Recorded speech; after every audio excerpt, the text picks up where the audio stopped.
la cámara? Bueno, en teoría se ve, si Henry tiene el PPT, se ve solo él. Yo voy a cerrar la cámara siempre porque voy a estar atrás al final. Normalmente no la cerramos. Listo, cuando ustedes prefieran pueden comenzar la exposición. ¿Ya estamos en vivo? Sí.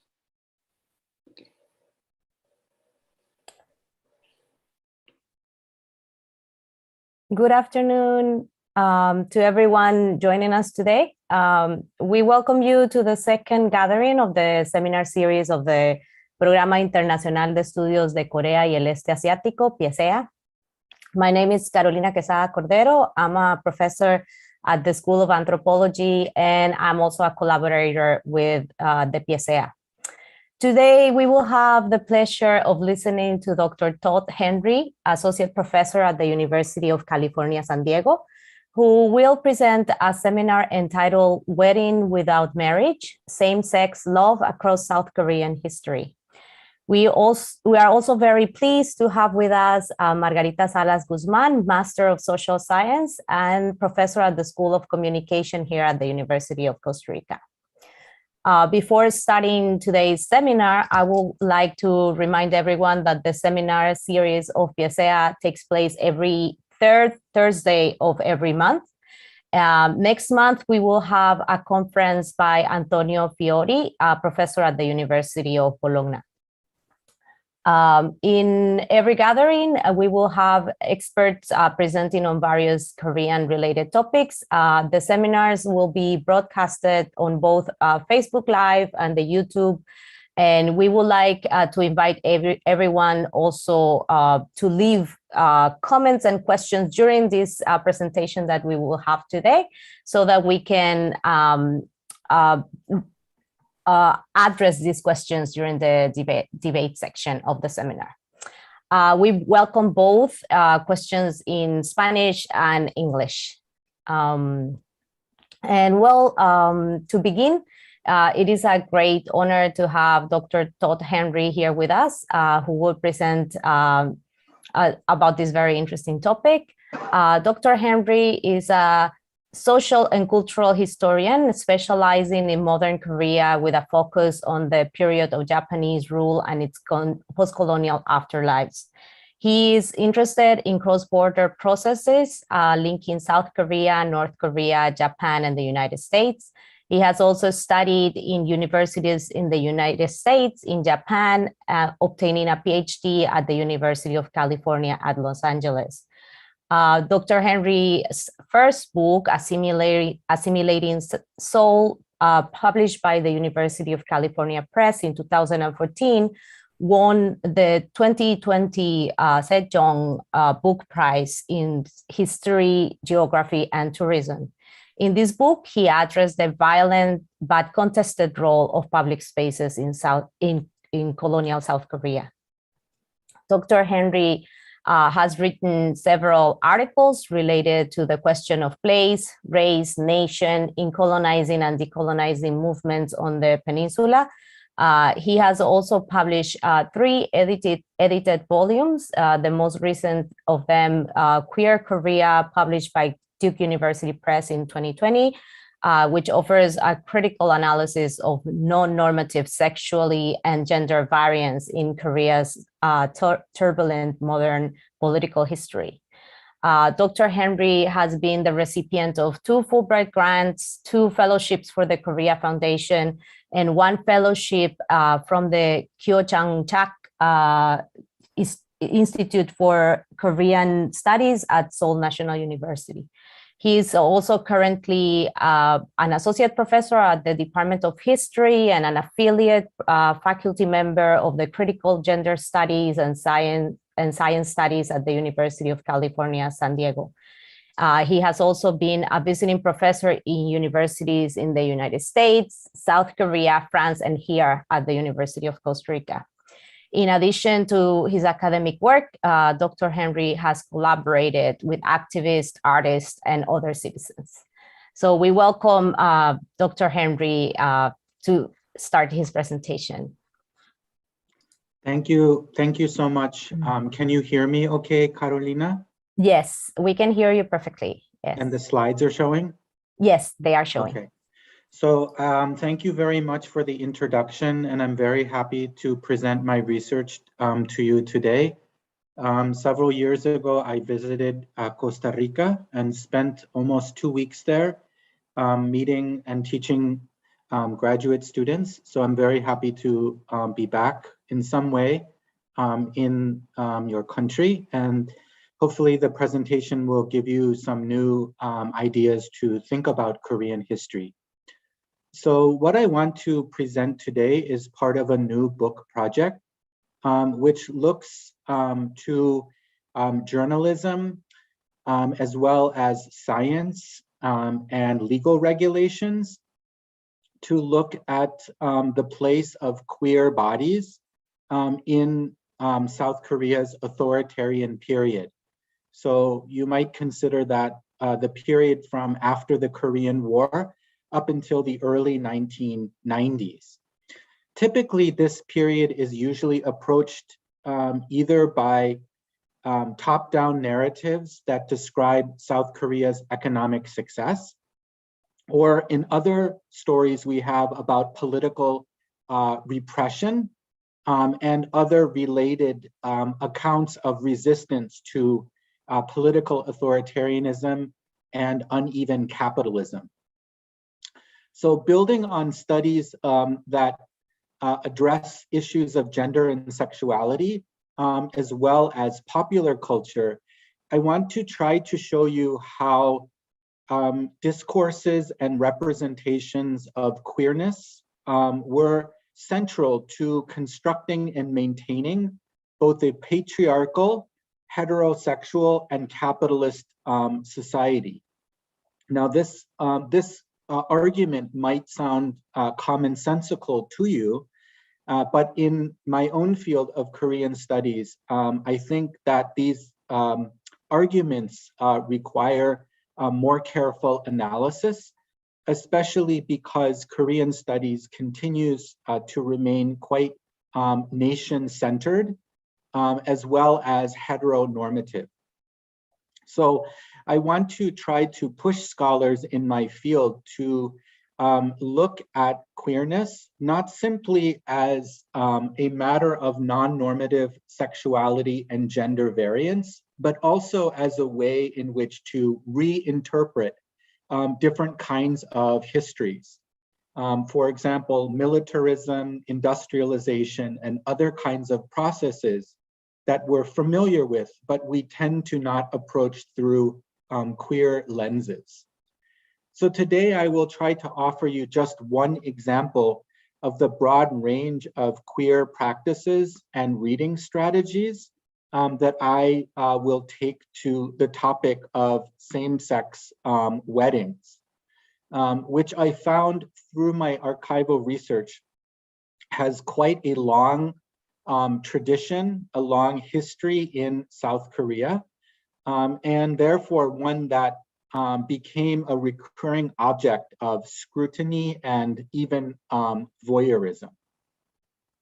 So unlike popular understandings of same-sex weddings that, for example, they are imported from overseas, they are coming from Europe and or that they come to Korea only after authoritarianism ends in the 1990s.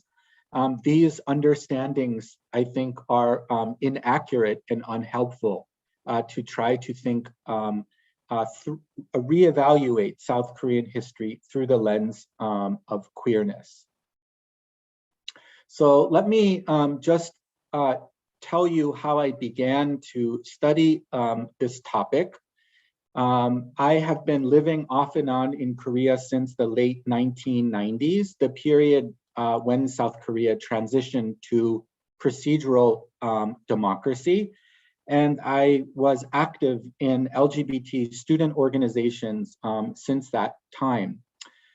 During my first sabbatical in 2013, I attended a wedding ceremony between a famous gay film director and activist, Kim Jo-Kwang-soo, who you see here on the left, and this is his partner of many years, Kim Seung-hwan. And they got married in 2013 in a very public setting. Of course, this wedding has not been legalized, and their union has not been given official sanction, but nonetheless, they carried out this very symbolic wedding in a very public place in the middle of Seoul, which is often occupied by heterosexual couples. So what was quite interesting to me when I attended the wedding, well, first, as you can see, there were a number of protesters, including this man who is part of a fundamentalist church and ran up on the stage with this banner denouncing their wedding. There were other people who threw human feces or poop onto the stage in protest.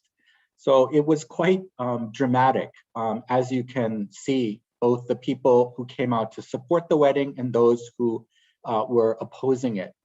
But what caught my eye was the kind of media discourse that claimed that this was South Korea's first same-sex wedding. This is exactly what it says here up at the top, 국내 첫 동성 결혼식. So this is from 2013. And what was remarkable to me was the exact same headline one can find much earlier in South Korean history, actually as far back as the period after the Korean War. So this particular article was from 1970, and it also said Korea's first same-sex marriage.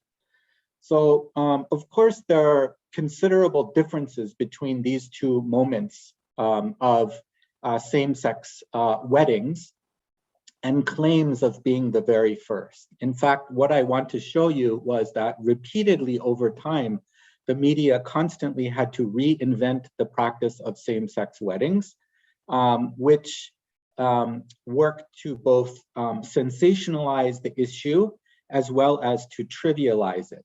It is almost as if gay and lesbian people have to repeatedly get married over and over before it somehow gains some kind of solidity as a tradition. So as I will show you today, most of the stories that come from the authoritarian period do not feature men, but in fact feature women. So I've covered up their faces just to protect their privacy. But in this particular case, these are two women, one dressed here in a Korean style hanbok dress, and another who presented in this masculine way, wearing a Western style suit.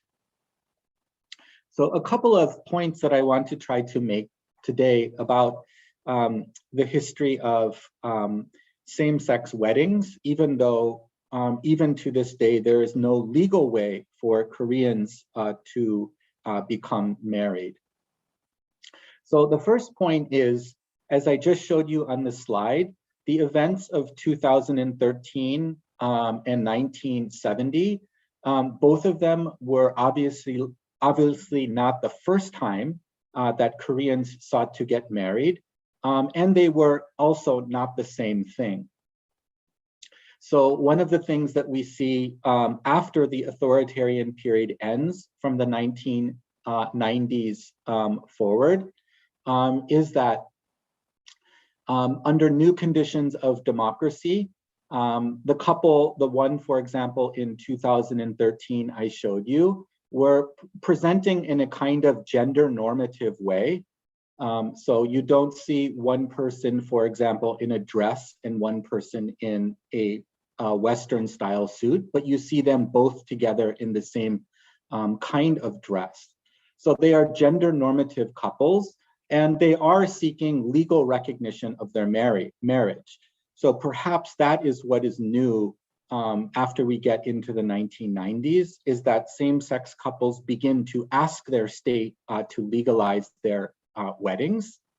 Whereas before the 1990s, most same-sex couples, these are largely women, would have never imagined that the state would have accepted their weddings. So this is why I say the weddings in the authoritarian period were instead unofficial or symbolic. And they tended to involve female couples, often paired in this kind of formula. If you're familiar with the Korean language, you will know that paji means pants and chima means skirt. So these were the subcultural terms that women used to call one another and to engage in romantic or homoerotic relations. So we'll often see this pairing of gender normative female couples versus men who appear differently in the democratic period. So there were obviously historical precedents to both cases. In fact, in the democratic period, 2013 wasn't the first time that same-sex couples sought legal recognition of their marriage, nor was, as I will show you, 1970 the first time that two women on the Korean Peninsula tried to get married. So this is forcing me to ask, what is the media making us misremember or forget in order for us to imagine that this is somehow the first time or the beginning of something new? And as I mentioned earlier, I'm quite interested in this constant history of having to forget the past in order to mark the newness of the present. And yet, despite differences between the case of 1970 and 2013, something queer or non-normative or different was happening well before South Korea's transition to democracy and to a sort of international image of South Korea as an economic miracle. So I want to ask, what are these? What is this queerness about? Particularly for me, the historical precedent of the pre-1990s is the issue that interests me most. So one of the things that I want to suggest about why we begin to see these kinds of articles and a public debate about same-sex partnering in South Korea from the 1950s forward is to suggest the possibility of male anxieties about the disruption of heteronormative kinship practices that were being rapidly changed as a result of South Korea's liberation from Japanese rule in 1945 and the disruption that was caused by the Korean War. Later, we will see those male anxieties transformed in the late 1960s and early 1970s as the global sexual revolution was beginning to enter the public debate of South Korea itself. So although South Korea might not have had a sexual revolution in terms of students and young people out on the street protesting, there was quite a lot of subcultural transformations that were happening, and articles about the non-normative practice of women partnering together were part of this larger debate and discussion on the global sexual revolution. What we find as these new kinds of queer practices are being adopted is the media's attempts to accommodate what they couldn't quite understand as the subcultural practices of women pairing with one another. So in the mass media, they didn't tend to use these subcultural terms, pajishi and chimashi, but they instead used very common terms like husband and wife. And this, as you could imagine, was a comprehensible way for heterosexist and normative journalists to try to make sense of something that they had a difficulty trying to understand. So they often use this Korean word isek to describe the couples as eccentric. So I'm asking how these particular media accounts, in whose interest would they have served? And I will try to show you that there were multiple audiences and multiple uses of these kinds of journalistic accounts. So the subcultural context for these debates had much to do with the situation of women more generally after the Korean War, which sometimes intersected with non-normative gender or non-normative sexuality, but could have intersected with other kinds of processes which involved household economy and the position of many women who after the war were left as war widows, as single mothers, and in a society where it would have been extremely difficult for women to live lives without becoming married. You can understand why, if a woman lost her husband in war or became a single mother, how she might have sought another partner. And so in seeking another partner, of course, some of these were men, but to a remarkable degree, I'm finding a number of cases in which their selected partners were in fact other women. As we get to the 1960s and 70s, after we move away from the recovery period of the Korean War, we also see other kinds of phenomena that relate to same-sex partnering. So this includes, for example, the phenomena of women leaving their homes, either in search of work or perhaps trying to escape difficulties at home, and they begin to engage in public labor. So this could include many different kinds of things. We know that many poor women in South Korea ended up in the sex work industry.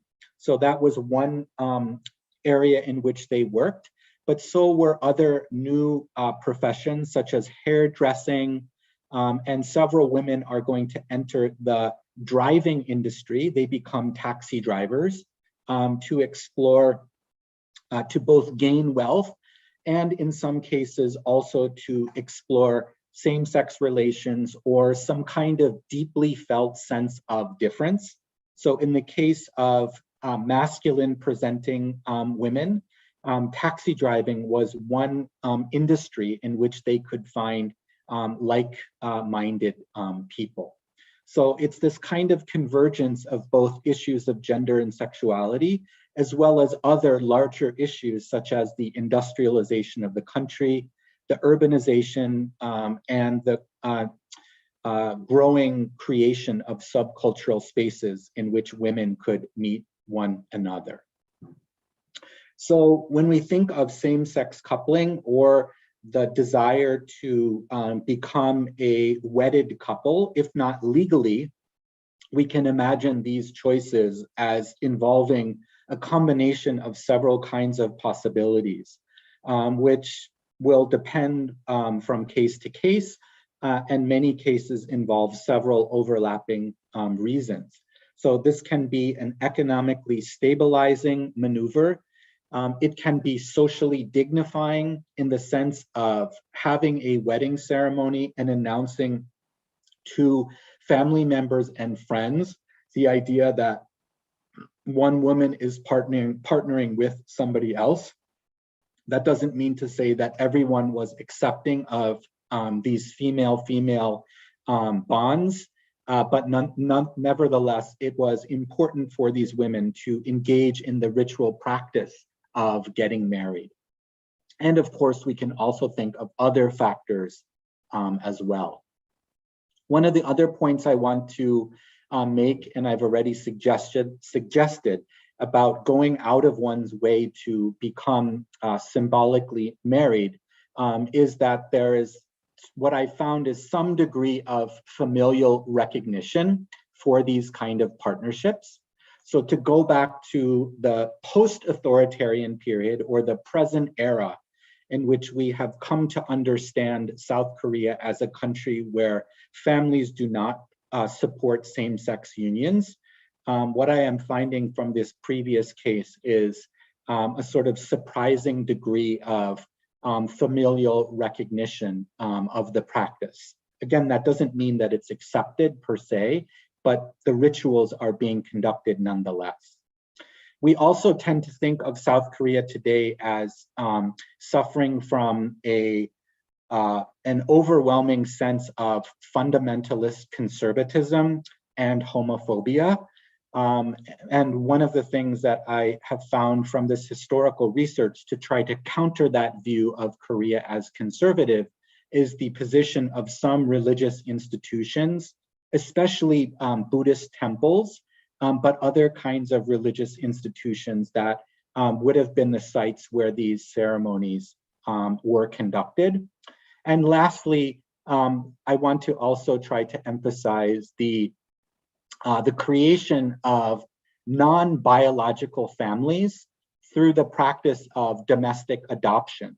So many Korean studies scholars have talked about the phenomena of interracial or transracial adoption. That is, Korean children often were poor or were orphaned after the Korean War, and they become adopted by white American families or folks in Europe as well.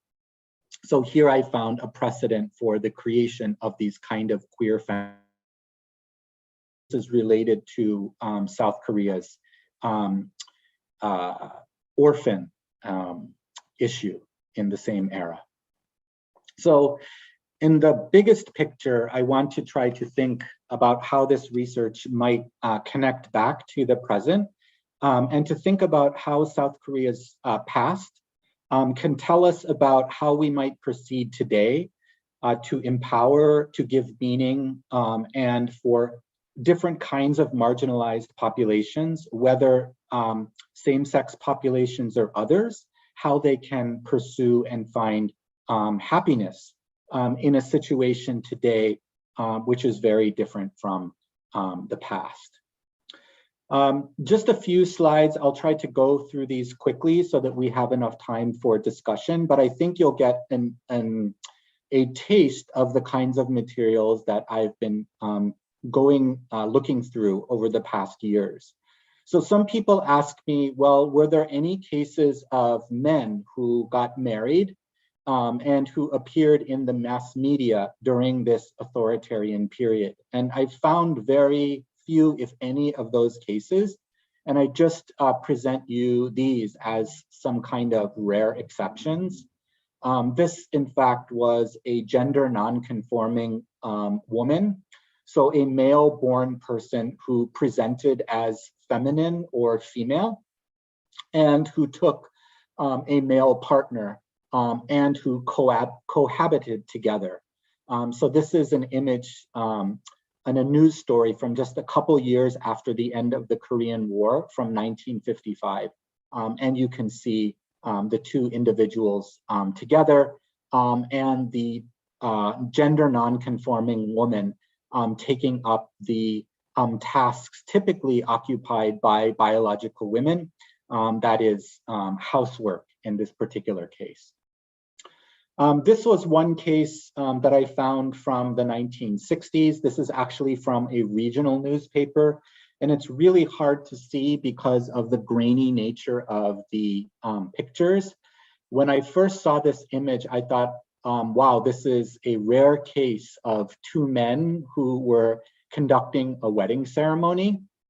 But when I read the article, I found out that that wasn't the case.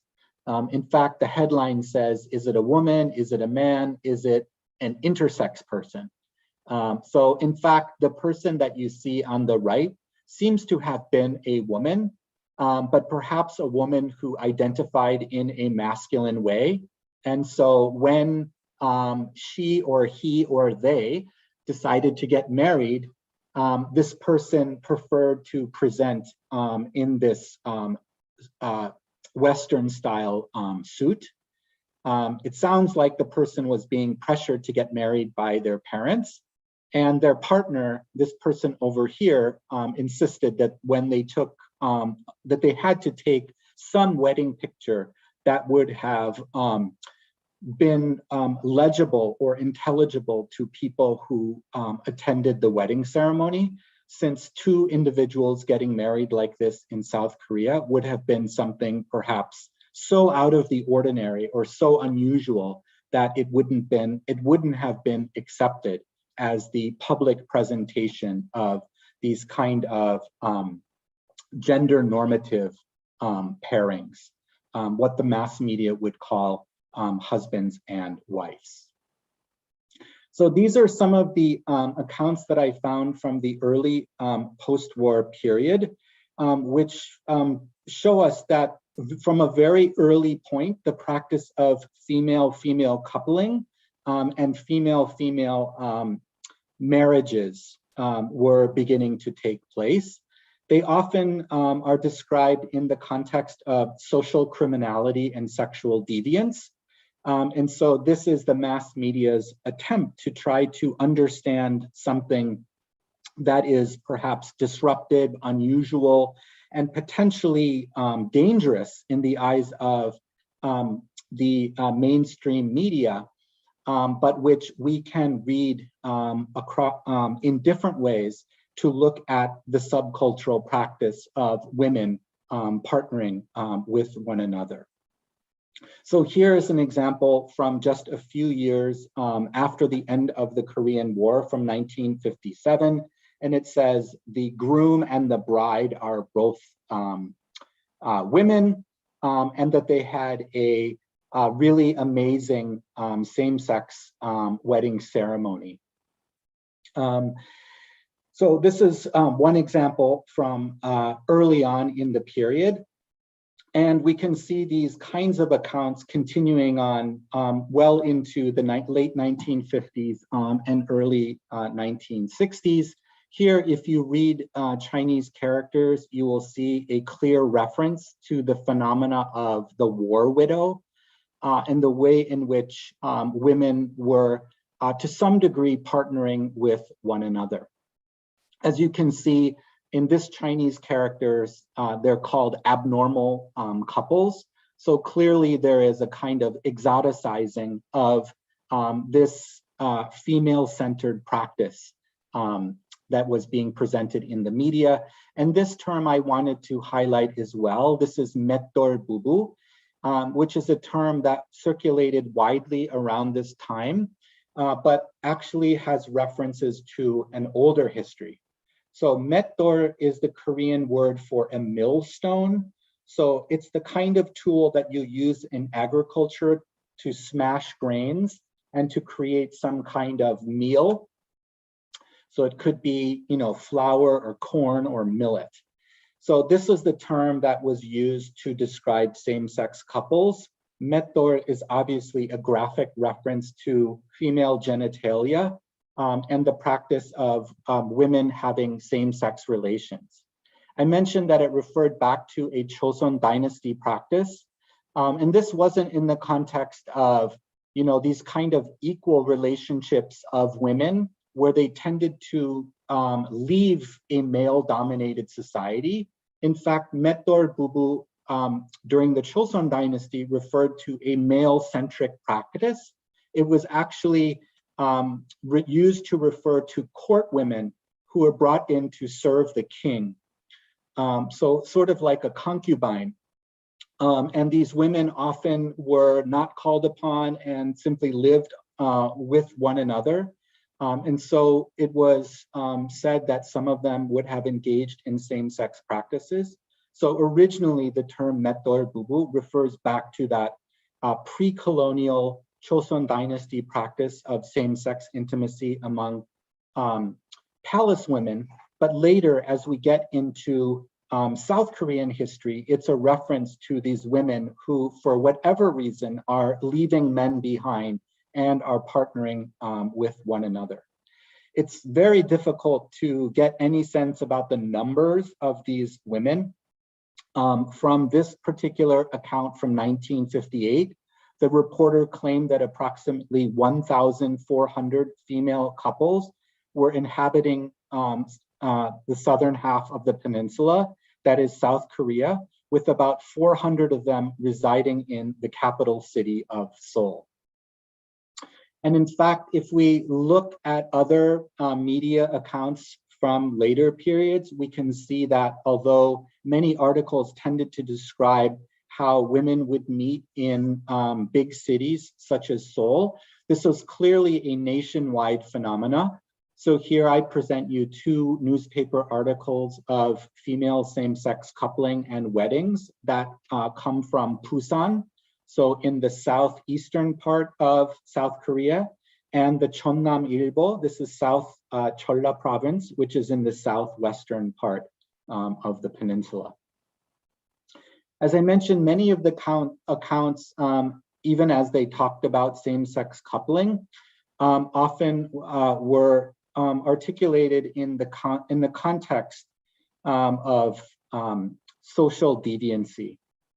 So in this particular case from 1965, it describes a theft that took place between one same-sex couple, which, as I've told you, was a function of the intimate subcultures of gynocentrism, the female-centered world that took place in the aftermath of the Korean War. It was quite typical account where the reporter who was looking in on same-sex relations tried to pair them in this kind of very heteronormative way, calling the person on the left the husband and the person on the right the wife. And yet all throughout the account, even as the reporter is trying to accommodate non-normative coupling within the context of heterosexuality, you see all of these question marks, which I think are quite important as punctuation marks that cast doubt about the validity of queer couples. So in many of these accounts, women were described as being deviant and criminal, and therefore emerged as social threats to the people who were reading these articles. And especially the threat was embodied by the figure of the Miss Pants, the masculine presenting person of the two. And as you can imagine, in the context of the Korean War, was often likened to some kind of pro-communist or North Korean infiltrator. So there are many discussions of these masculine presenting women who are mistaken for spies coming from the North. So this gives you a sense of the way in which the ongoing Cold War or hot war on the Korean Peninsula was mediating or was influencing how these kinds of queer relationships would be described. So here is yet another example of the danger, particularly of the Ms. Pants and of the alleged deviance of the female embodiment of masculinity. In this particular case, the individual in question had been born a woman, but raised as a boy by her family. So as you probably know, there is a preference for having sons. So in this particular case, the family raised their daughter.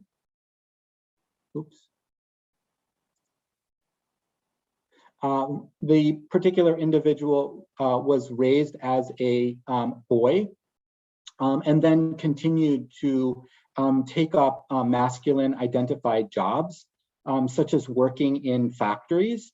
And it was while working in a factory that this person's coworkers came to know what they thought was a him was actually a her. So many of the newspaper accounts, as you can see, are related to this phenomena of connecting female masculinity to social deviance. In this particular case, the individual was arrested and it was in the context of a strip search that the particular individual was outed as a biological woman. Now, just to show you the counterexample, because there were a number of individuals that were also captured in the mass media at this time, who we might call today transgender or gender nonconforming. That is, male-born people who presented themselves in a feminine or as women. But unlike the individuals, the women who presented as men or masculine and were imagined as a threat, the so-called female-dressed man in South Korean popular culture was always presented as a kind of laughable figure. So on the left side, you see a film that was released in 1969. This is a comedy film in which a male-born Kiseng, as you can see here, is the sort of highlight of the film, the person who one sort of laughs at as part of comedy. And you can see how the phenomena of men, for example, selling their bodies on the street to men were also presented as something strange and, in a sense, laughable. But they were never really seen as the kind of threat or danger in the way that masculine presenting women were. By the time we reached the late 1960s and early 1970s, South Korea has largely, of course, recovered from the Korean War. And under the reign of Park Chung-hee, the country launches its trajectory into industrialization and urbanization, with many South Koreans moving to cities and seeking jobs in big urban centers such as Seoul. So it's in this context that we begin to see a new media form that emerges, and that is the newspaper weekly. You can see one of the first newspaper weeklies, which was produced by the Korea Times. So most of the major newspaper companies in South Korea, you can see the Chungang-ilbo, the Gyeongyang Shinmun, Seoul Shinmun, this is the Korea Times. They all produced this kind of weekly publication, which was largely targeted at the habits of working class men. That's precisely the reason why you see women who typically adorn the covers of these kinds of magazines. What I find quite interesting about these magazines is their middle brow character. That is to say, they do engage in investigative journalism. They are part of mainstream newspaper companies, and yet the articles were quite different from the dailies in the sense that they provided a certain kind of relaxation or pleasure for the men who were largely being involved in the industrial sector. So they would pick up these weekly publications. They're written in a very easy to understand language. They tend to be quite sensational and voyeuristic. And the way I try to understand them is that they were, in a sense, providing a compensatory pleasure for laborers to try to redirect them away from some kind of political protest or economic protest against their authoritarian state. So one way in which to entertain and to divert the possibility of protests was to find certain kind of figures within South Korean society who were somehow ranked below even the lowest of the male working class. And so for the low male working class, who was below them? Well, that was women, and that was women who partnered with one another. So that's one of the explanations by which I try to understand why it was that these kinds of stories were being circulated. But they also had other intended audiences as well. In fact, many of the stories talked about the reason for women partnering with one another was because of male violence and male misbehavior. So in a sense, these accounts come to function as cautionary tales, both for women who might possibly decide to engage in same-sex relations, but they could also try to discourage men from treating women in a poor way, and therefore buttress the practice of heterosexuality and opposite-sex marriages. So here you can see some of the accounts that chronicle the practice of female-female same-sex weddings. I showed you the account on one of the first slides that was from 1970. That was from the Korea Times weekly publication. In fact, 5 years earlier, in the very same publication, they covered this same-sex wedding, which happened from 1965. So here is a classic case of the kind of forgetting of female same-sex intimacy and other kinds of practices. And if you think about the kind of temporality or time in which people would have consumed weeklies, you can imagine the kind of lightness or levity with which these topics were approached.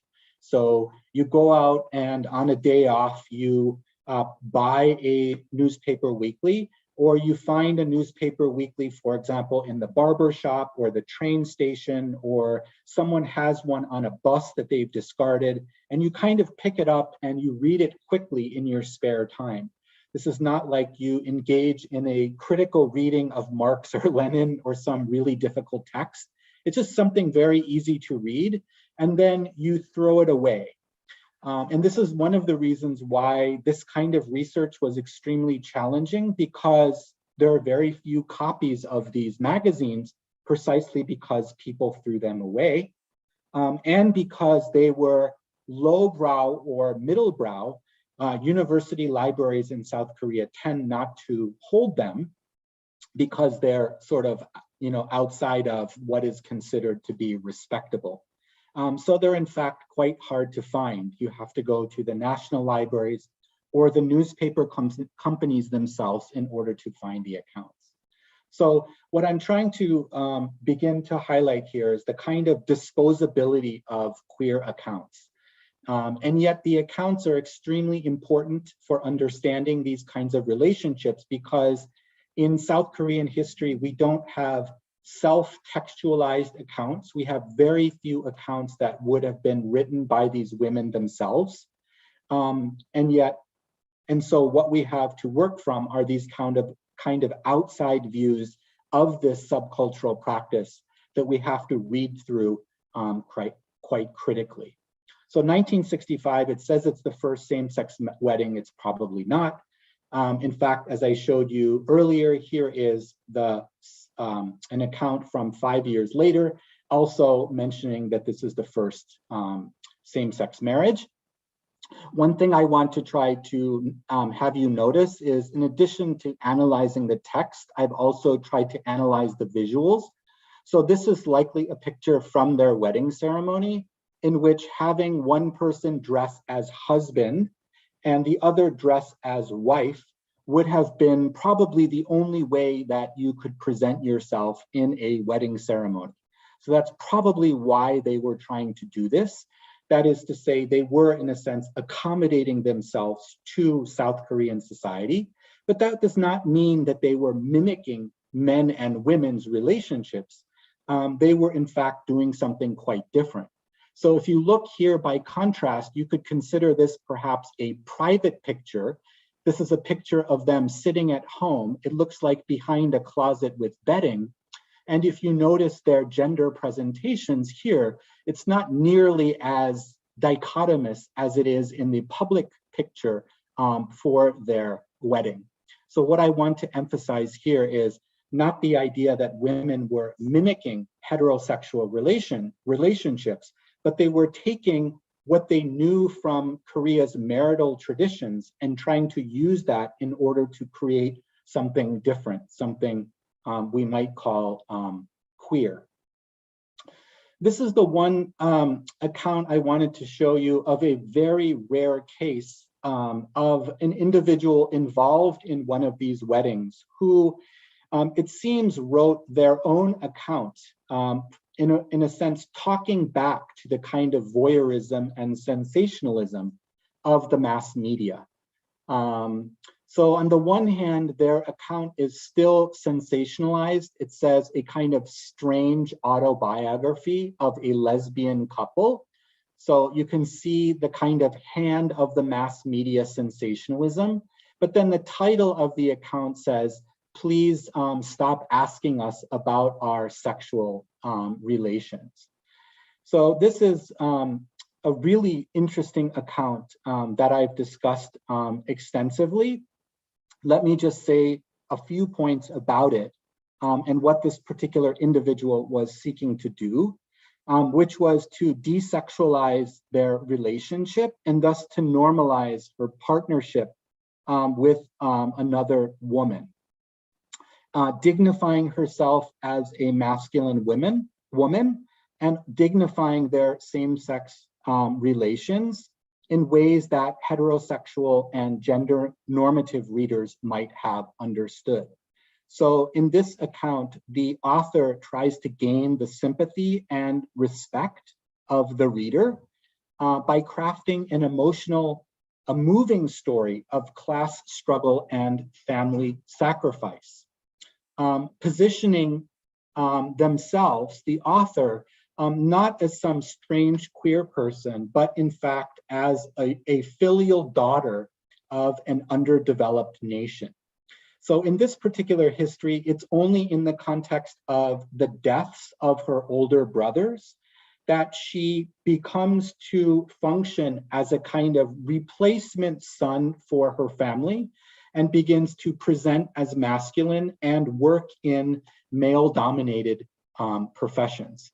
So here is yet another testimony about how we need to read queerness through the lens of the Korean War, that is Cold War geopolitics, as well as through South Korea's family system and economics. So I can tell you more about this story later, but I think I should continue on so that I'm able to finish. These are some important pictures and reminders about the nature of the wedding ceremonies. So here you can clearly see the couple getting married in 1971. This is the individual who wrote that rare first person account.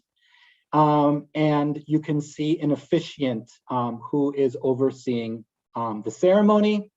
This is the party back home at one of the couple's house. So you can see members of the family celebrating their wedding.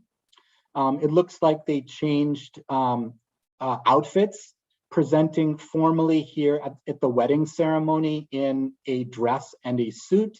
But here it looks like they're wearing hanbok, presenting in a slightly different way.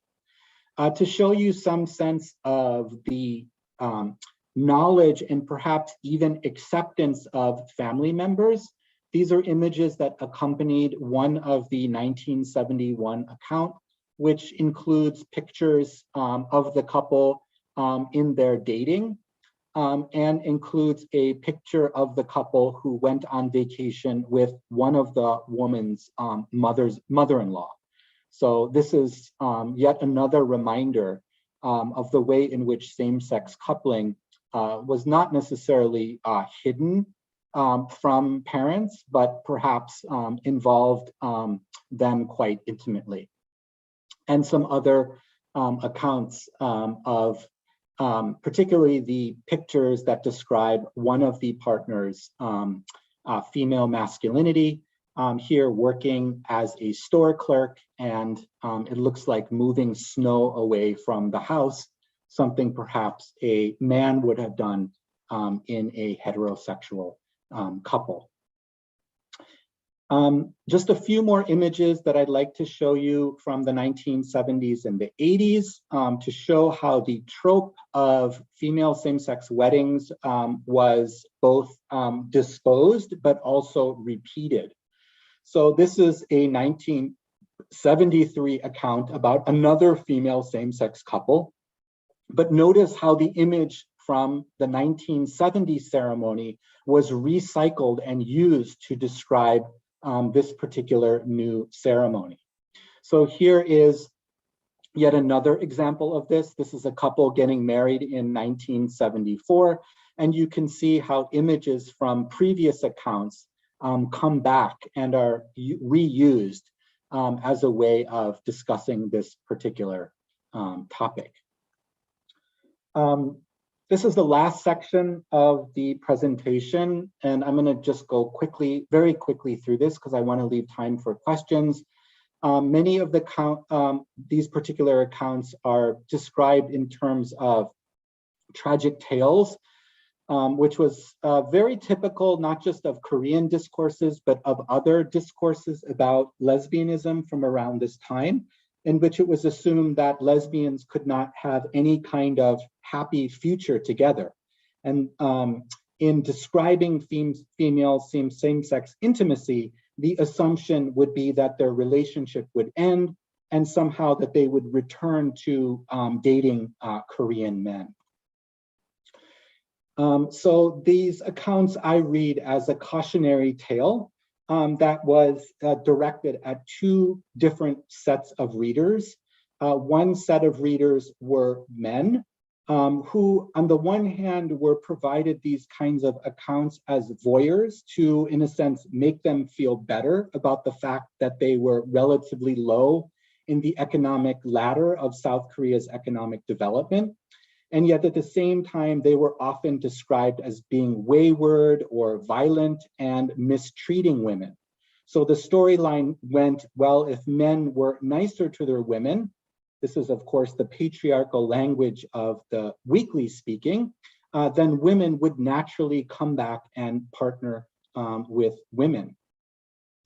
And so one audience was wayward men and the other audience was deviant women, who were often described in these accounts of looking primarily for some kind of platonic relationship. So it's interesting how on the one hand, the accounts hypersexualized women and wondered and discussed about their same-sex practices. For example, using this term millstone couple that I described to you earlier. And yet at the same time, they're described as being asexual. So it says here that they're not lesbians, and in fact, they're simply engaging in platonic love. And again, they're engaging in platonic love because they couldn't find that kind of relationship with men.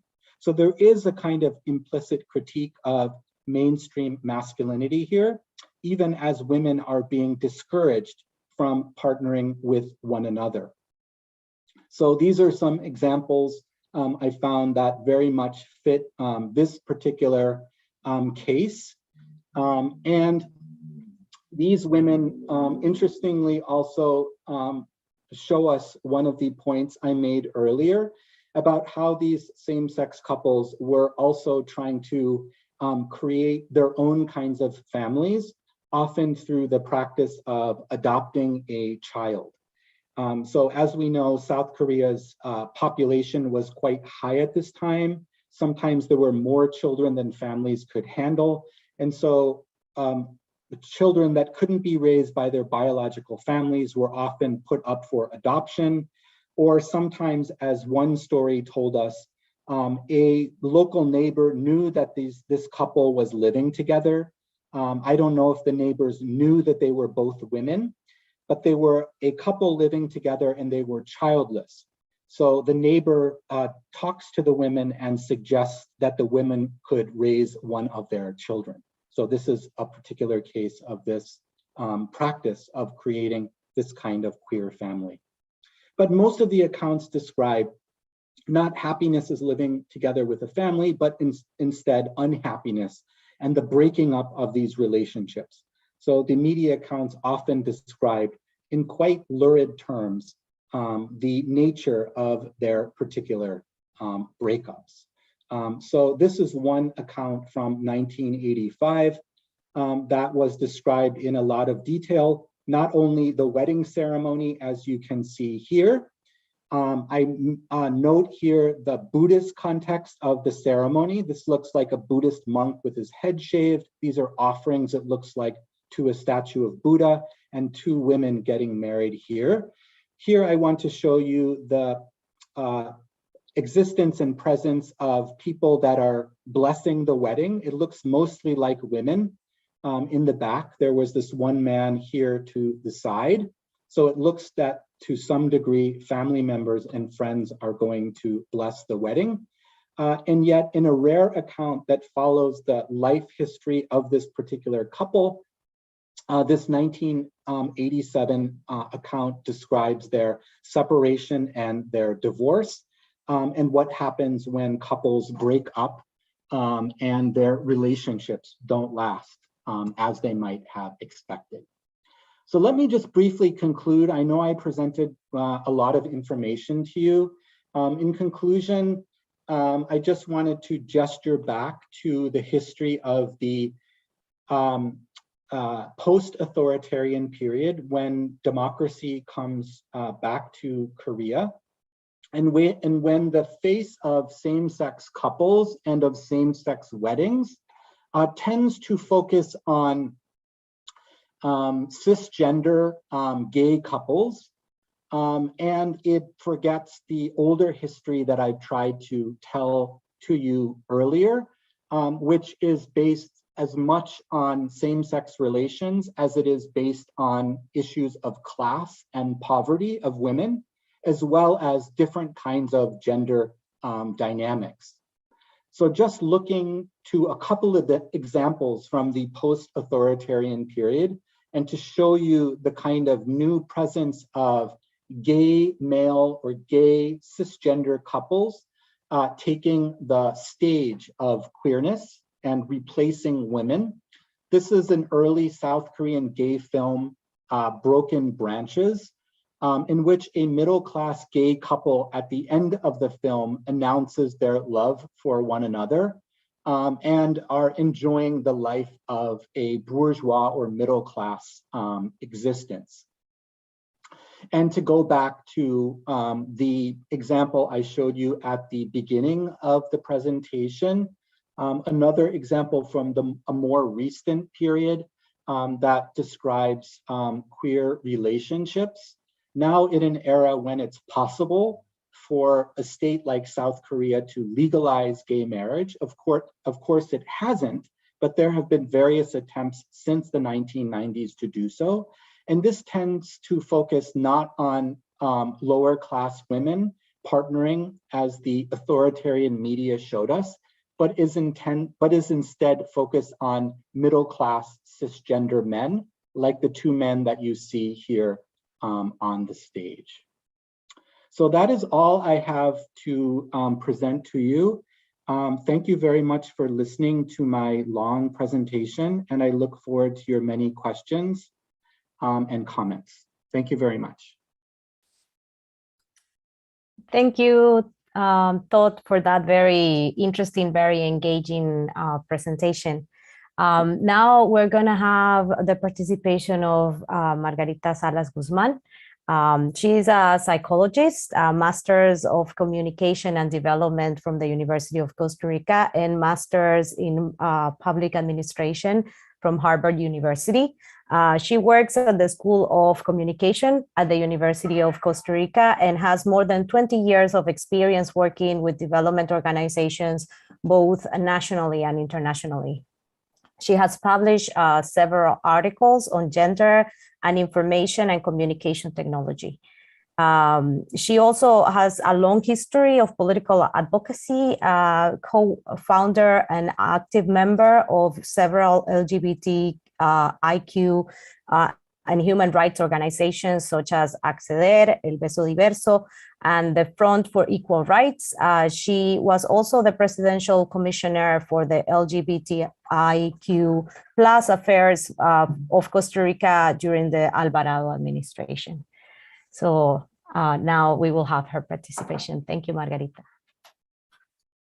Thank you, Carolina. And thank you, Todd, for bringing to the table the presence and the symbolic breakthrough that LGBT folks have tried to to do in Korea since a long history. I think there are several aspects of the presentation that speak to me about also the reality of Costa Rican queerness and Latin American queerness. And perhaps the first of it has to do with what you point out regarding erasure from history, because we keep being told that queerness is a new issue. It's an imposition from abroad.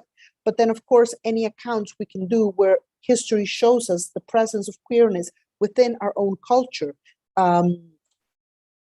debunks this myth of external pressure coming into the countries. And perhaps I want to share a couple of examples. There's been many efforts within Costa Rica to tell the history of queerness and trace it back, partly also in media. And we can find accounts as early as 1910, where the newspapers in Costa Rica spoke about a person who had a masculine name, Pedro, but he was reported to be wearing women's clothing.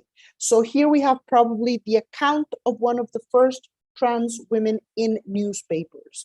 And of course, we have the character that was a very well-known character in Punta Arenas, in one of the coastal provinces, called Ana Yancy, which was also a trans woman. And she was part of the carnival culture in the coast. And here I want to say that a lot of times feminine characters have been caricaturized.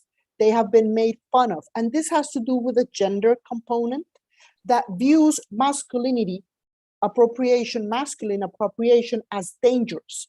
Because women, in the view of conservative sectors, women trying to be men are dangerous because men are perceived as being of a more powerful position than women. Hence, the transit from female to male is perceived as a threat, whereas the transit from male to female is not perceived as threat, because misogyny constitutes the fact that female is perceived as weak, as ridiculous. So this is why the character of trans women has often been caricaturized in the media, as well as used as an extravagant character, something to be admired and made fun of at the same time as part of these carnivals. Within the Latin American culture, we can also find the example of the famous poet and one of the first Nobel literature laureates in Latin America and the Caribbean, which is Gabriela Mistral. Gabriela Mistral was a very famous poet, and she had for a long time a lesbian relationship with a woman, but this was also hidden from history. And it is said that her production, when she was with this woman, was as copious as all of her lifelong production. So the hiding of all these texts where she talks about love between women pretty much meant cutting in half her artistic and literature production, because people would rather assume she was crazy during those years and did not produce any writings than assume that one of their most beloved poets within a very conservative Chilean society was a lesbian. So this is part of the invisibilization. In the case of Costa Rica, we also have the figure of Chabela Vargas, a very famous Mexican singer that was born and raised partially here in Costa Rica, and then because of a very conservative society, had to leave to Mexico. And this was also, it was whispered about that she was a lesbian, but it was never spoken openly until there was a lot of social change around it. And likewise, we have been deprived of many references. There are people in very high positions of power that are suspected queer folks, but are closeted. Hence, media does not make it visible. And that's how we start erasing the traces of those ancestors that could have been powerful references in the media. The other part that I found very interesting was this issue of the gender roles. And also within Costa Rican society, we can find groups, in this case of women, there was a very famous group of women called Los Búfalos. And they were like the buffaloes. And the buffaloes were very masculine presenting women that would pair up with very stereotypically females. So very ladylike women.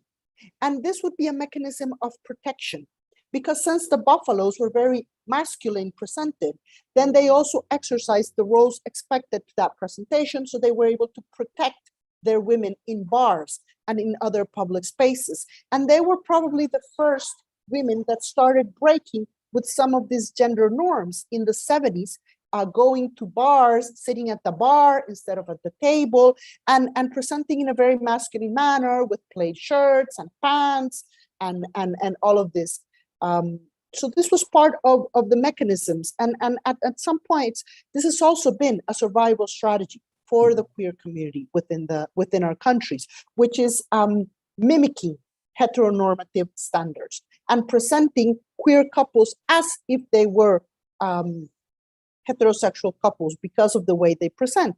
There's also another event that's interesting, which is bars, gay bars were of course not protected, not allowed in the 70s. So what would happen is there's a very famous bar called La Avispa, and La Avispa would have a red light bulb. And then so whenever the police was gonna come into the bar, the light would change and people would pair up with somebody from the opposite sex. So what you had in practice was a series of people dancing among same-sex couples in a bar in the middle of San Jose, because this bar is right now 40 years old. So people dancing in the middle of San Jose within same-sex couples, and then having a protection mechanism, because it was very clear for them as queer folks that they had to impersonate being straight for when the police came in. So this is part of the history. And then another part of the history that's particular to gay men is the beauty pageants. For many years now, there have been beauty pageants, and there's one that's called Miss Costa Rica Gay. And this is particularly interesting because it's gay men who are participating in this pageant. They are, of course, dressing up as women without being trans. They're just in drag, and they are competing for a title of Miss Costa Rica Gay. So these are all parts of how the queer community has sometimes blended, sometimes used this as a resistance strategy, and other times also mocked the heteronormative standards. The other part that I found very interesting about the presentation has to do with media normativization. So the attempts of media to normalize queerness and to assimilate it into straight performing patterns, as well as the way that media has used this tragic tales of queer unhappiness as a cautionary tale. And we find this in many movies and in many media accounts. For many years, queer folks were always either criminals, crazy, or suicidal. And this is a common topic because there was always a portrayal of you cannot be a gay person, a lesbian, a trans person, a bisexual, and be happy.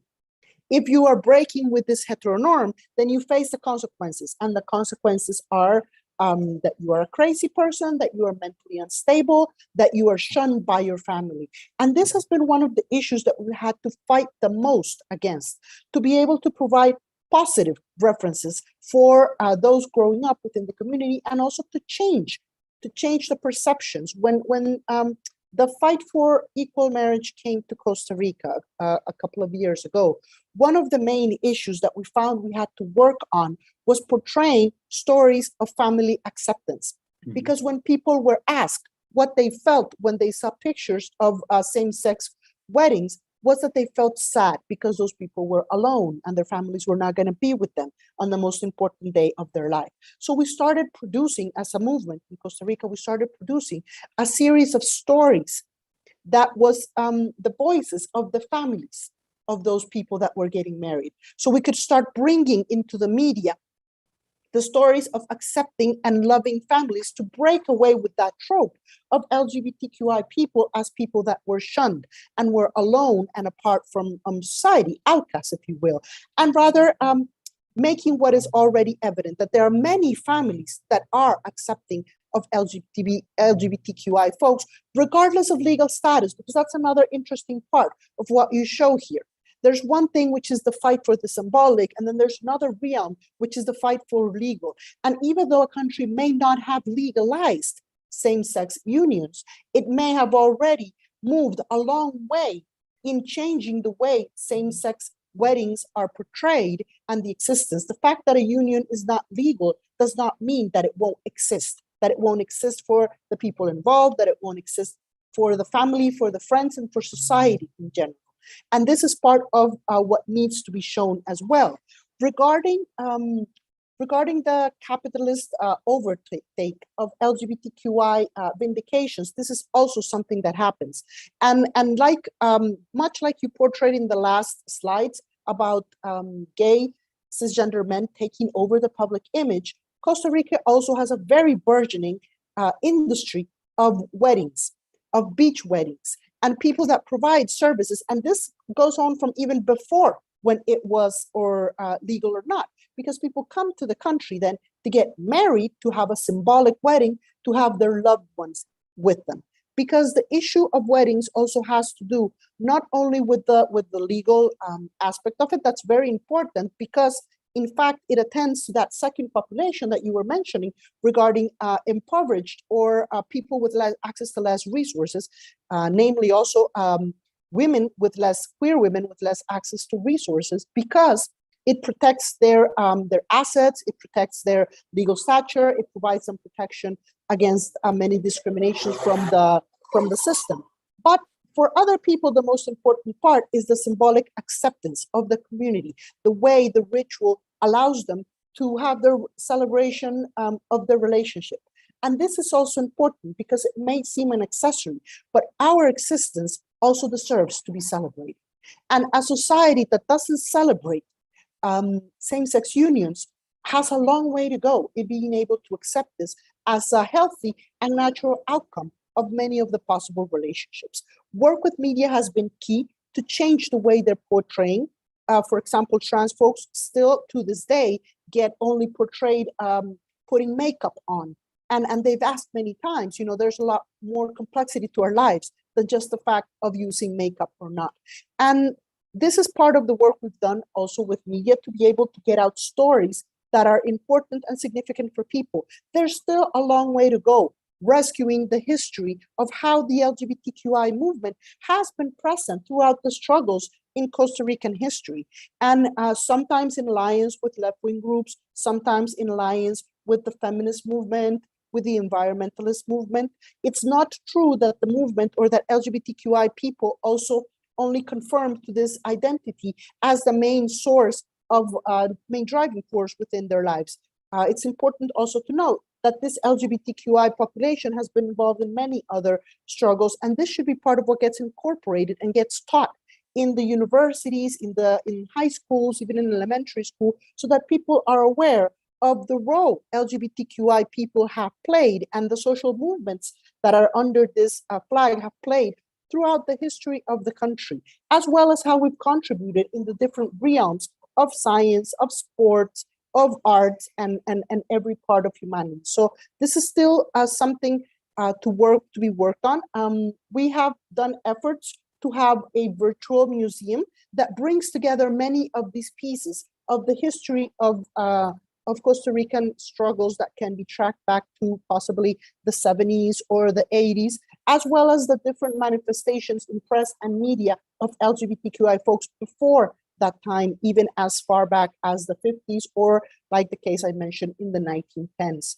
So it's fascinating for me to see a lot of the parallels that we have with how media portrays the same-sex partnerships in the Korean media, and how it tries to also normalize and invisibilize a lot of the revolutionary power that it has. Because really part of what can be interesting about same-sex partnerships is if we start to question the naturalization of roles, of female and male roles. Because when you have a same-sex couple, you don't necessarily have as much clarity of these stereotypical male and female roles. And that starts raising questions also back to heterosexual couples around whether the roles, and if the roles that they are assuming are really something that is naturally given, genetically given, as some conservatives say, or if this is really more the result, as we know, of socialization processes. And I'll leave it at that so that we can raise some questions from the public. Thank you very much. Well, we already have some questions, so I'm gonna share the first one. So the question will be, are these kinds of weddings still celebrated in South Korea? And what other types of unions are utilized today by same-sex couples to insert themselves into a society that does not recognize same-sex marriage? So thought that question will be for you. Yes, I mean, there are several cases of this that have taken place since the 2013 ceremony that I told you about. Maybe I can share my screen once more and show you one example of that. I'm not sure if people are familiar, but there is a oops, let me share the right screen. There is a media platform called face.com in South Korea, and they recently, not recently, but several years ago, released this particular case, which is of two South Korean gay men. Again, you can see them presenting in a cisgender way. They're actually both activists. And they are seeking, they had a wedding ceremony, as you can see here, but they're also insisting on their rights, not only of legal marriage, but also rights to healthcare. So there are some examples that continue into the present of people who are seeking not only symbolic recognition from friends and family, but also from their state to give them similar kinds of benefits. But I wouldn't say that this is the most popular of the way that gay and lesbian folks want to present themselves. If anything, I think the main mode of LGBT life in South Korea can be described as under the radar. So it is not necessarily an embracing of identity politics or visibility politics, because of a realization that being so public and being, in a sense, outed, particularly when you don't have control over information that is shared. Of course, the South Korean mass media has improved a lot on its in its dealings with issues of privacy. The media that I showed you today from the authoritarian period violates that over and over, which is why, as historians, we have to be pretty careful about what material we represent to the public, because I don't want to damage anybody's life or harm anybody. So this tells us that there is quite a big gap between the folks who would go out and be public and have a ceremony and want their issue covered as a kind of activist and political identity kind of way of living their lives, versus the vast majority of people for whom visibility and legibility is too risky an option. It's too risky because of being thrown out of their houses, of losing jobs, of not being able to get jobs, of losing friendships and losing the kind of bonds that are required for people to survive in society. So this is in and of itself a strategy of survival. It's not a backward practice. It doesn't mean that Korea is where the US or Costa Rica was in the 1970s or the 1980s. It's a completely different trajectory. So there's a way in which there's an incredibly vibrant LGBT culture. I always mention to people that, there are more gay bars in the city of Seoul than there are in all of New York City. And that's a sign of the vibrancy of queer subcultures. The same is not necessarily true for other groups. And gay men, of course, have better resources and better facilities in which to hang out. But this does indicate to me the way in which LGBT life is vibrant, but is under the radar of the kind of visibility politics that are required to make these kind of institutional gains in legalizing same-sex marriage or getting health benefits. And so it's a real trade-off about what takes place. I know that there are same-sex wedding ceremonies that, for example, have taken place in gay bars or in lesbian bars.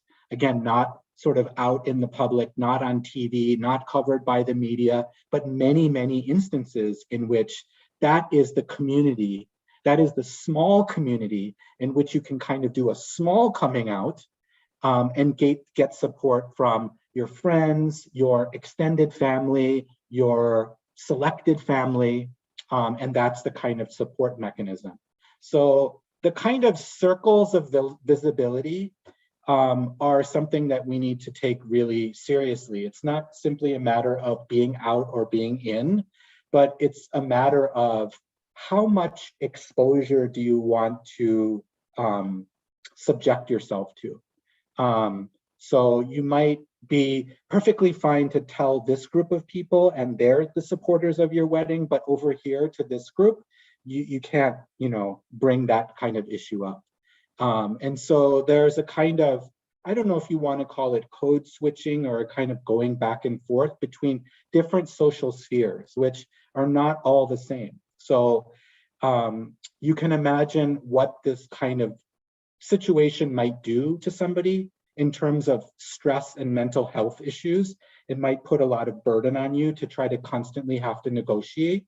On the other hand, it might create certain kinds of skills of being able to adapt and survive and make choices, strategic choices that are going to bring you the most benefits with the least amount of risk and exposure.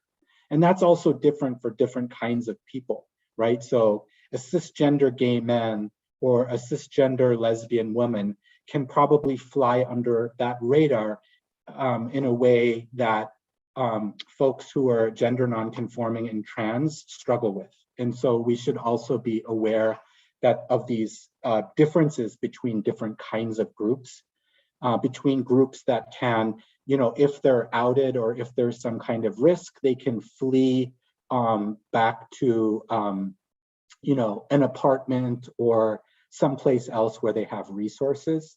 So class issues, of course, come to bear on this issue as well. Thank you. We have a couple more questions. So this next question, I think can be addressed by both presenters. So it reads, what are the main differences in the acceptance of same-sex relationships between the capital area or big cities in general and rural areas? The person writes, I suppose that rural areas are still heavily influenced by traditional culture. Well, in Costa Rica, it will be Christianity, Catholicism, but in Korea, it could be Confucianism, Christianism too.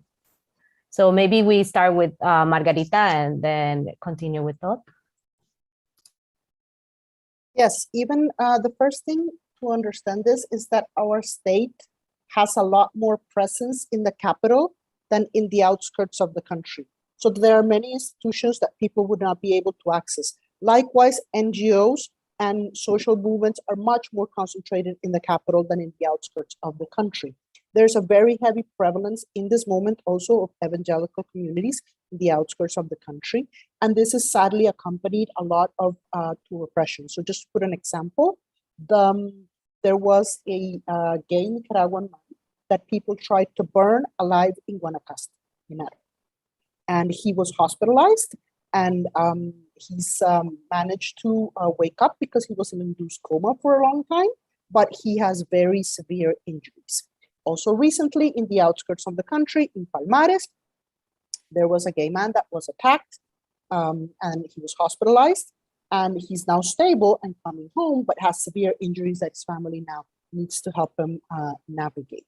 So there definitely is less acceptance in the outskirts.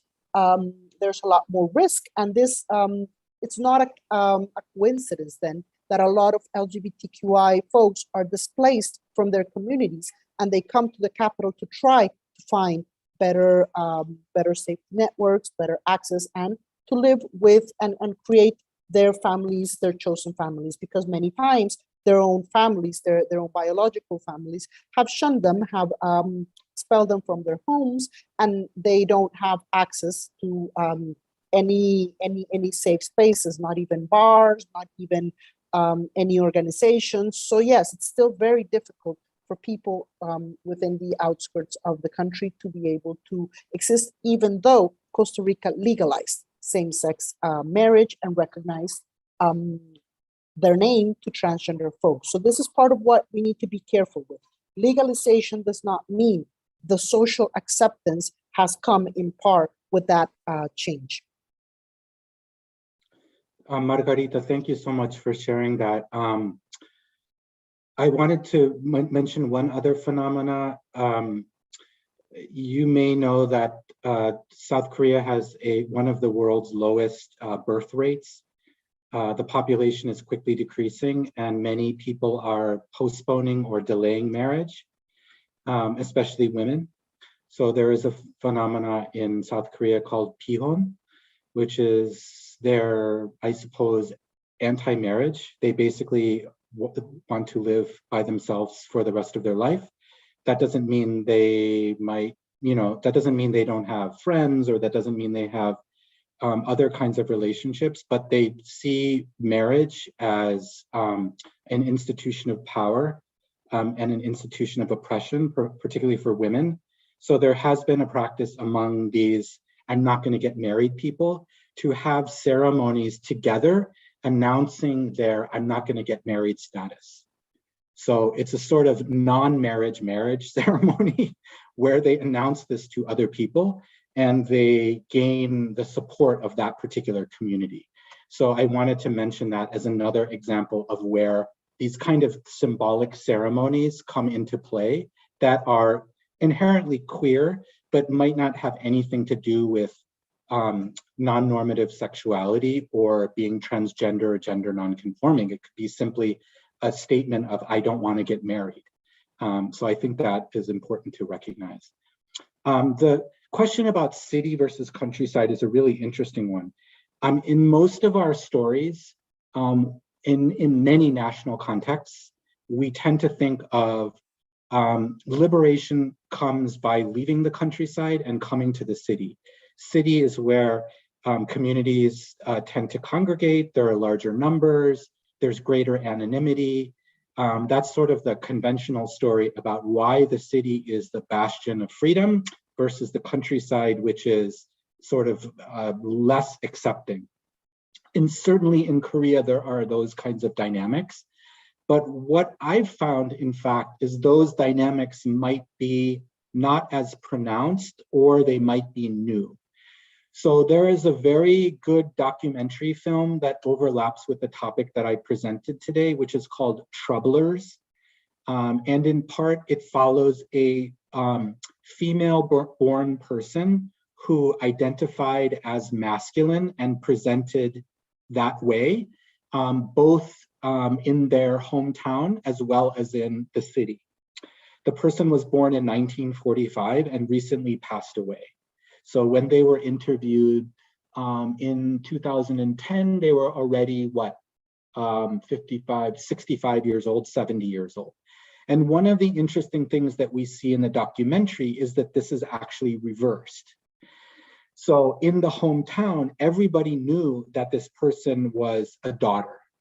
I mean, you would typically announce to the rest of the community if the child is a woman or a man.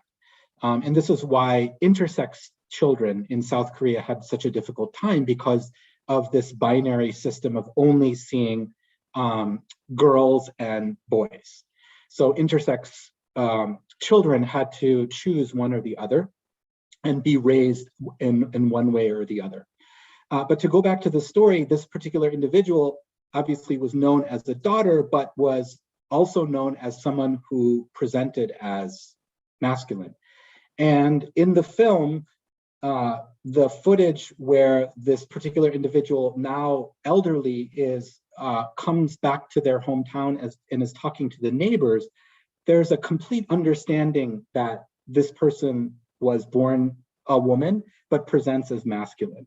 One of the things that many masculine presenting women did to pass as men and therefore to not be targets of violence was to bind their breasts.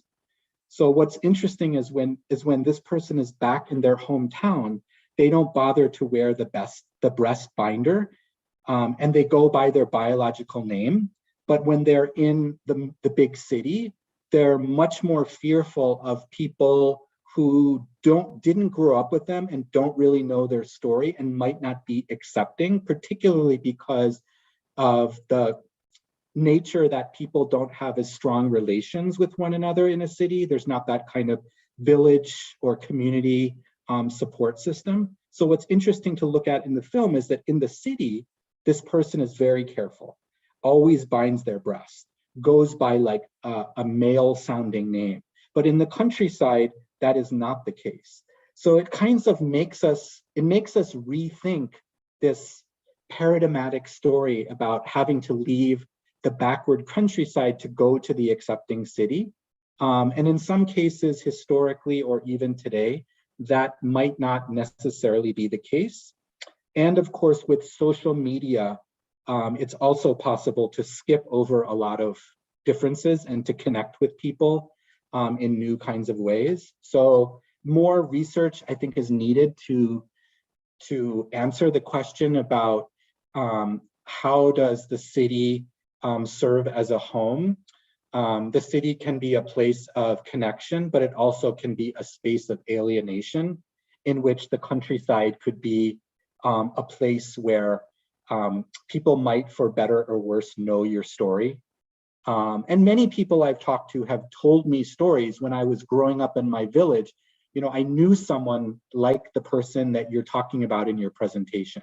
Like, there's a film also made about a barber who was born a woman, presents masculine, and goes and works in a barber shop.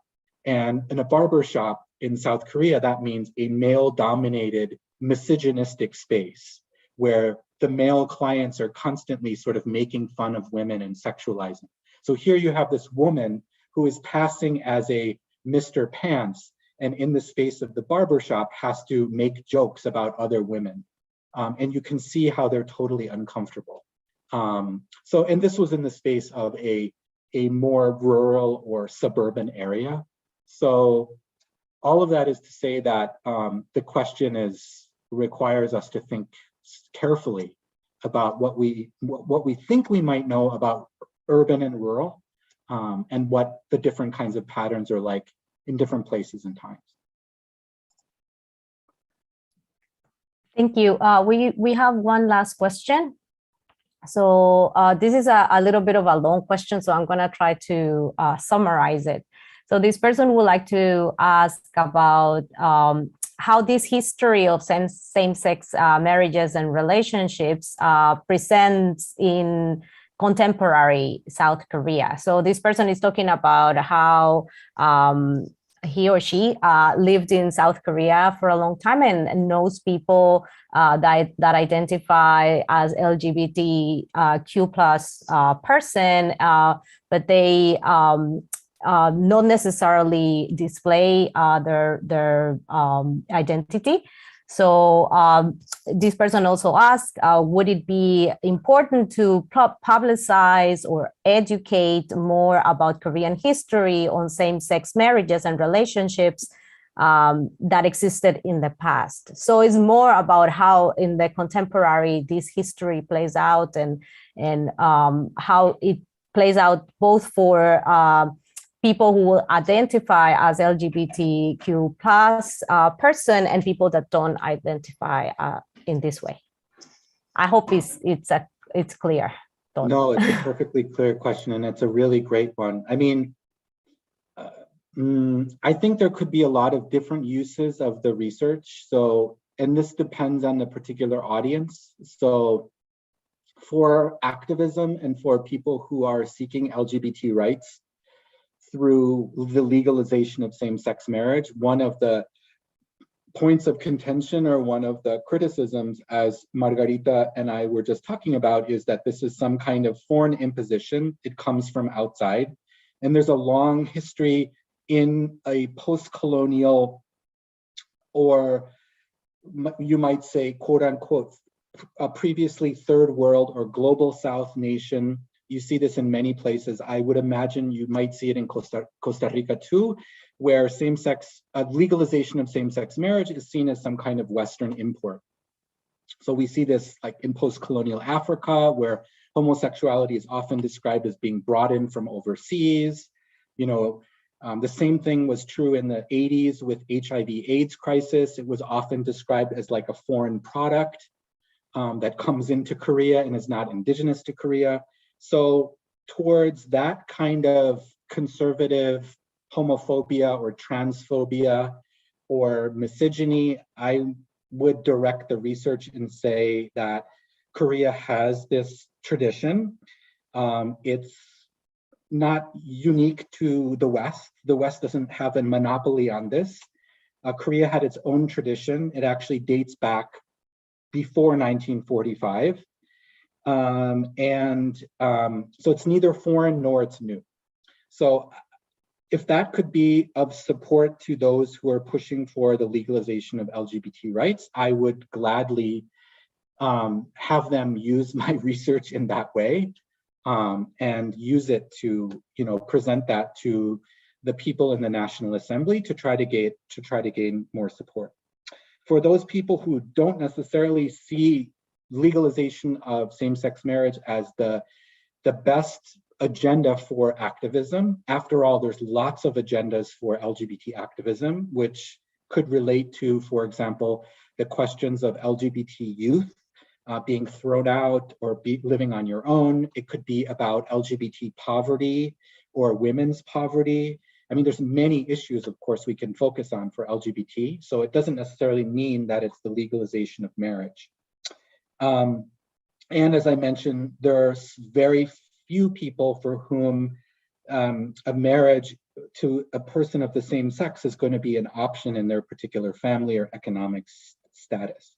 So one of the reasons why I'm interested in this particular history in South Korea is, and the reason why I call it authoritarian South Korea, is because this was a time in history when people were very aware that they could not rely on a state to provide them with protection. You could not run to your state and say, give me same-sex marriage.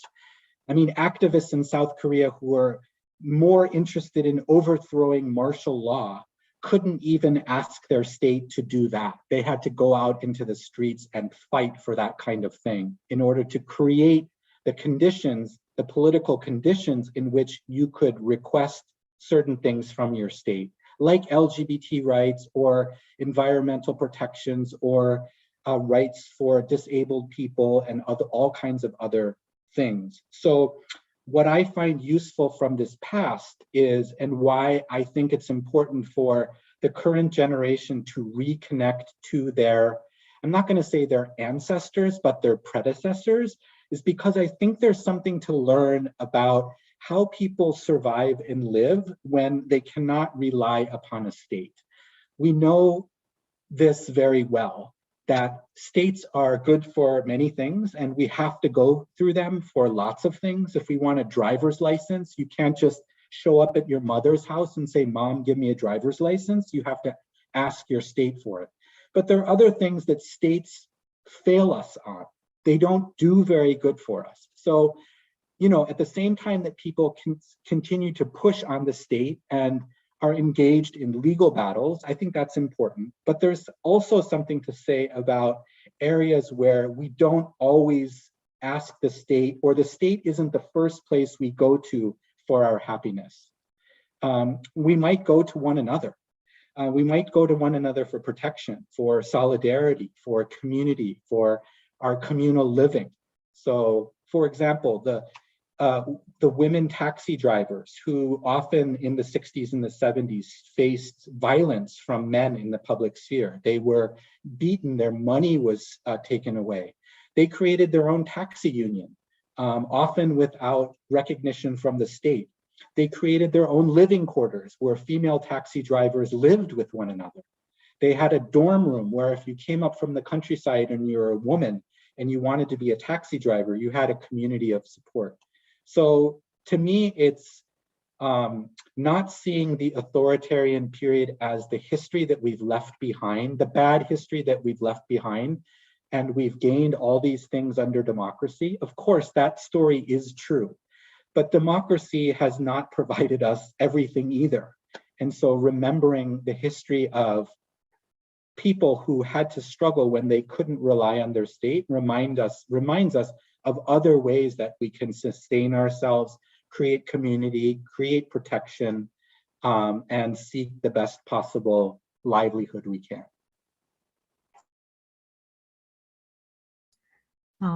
Well, thank you so much to both our presenters for very, very stimulating conversations. I think we could stay here longer to talk about these issues, but we have to wrap up now. And so I would like to thank Todd and Margarita for sharing with us what they know about these issues both in South Korea and in Costa Rica.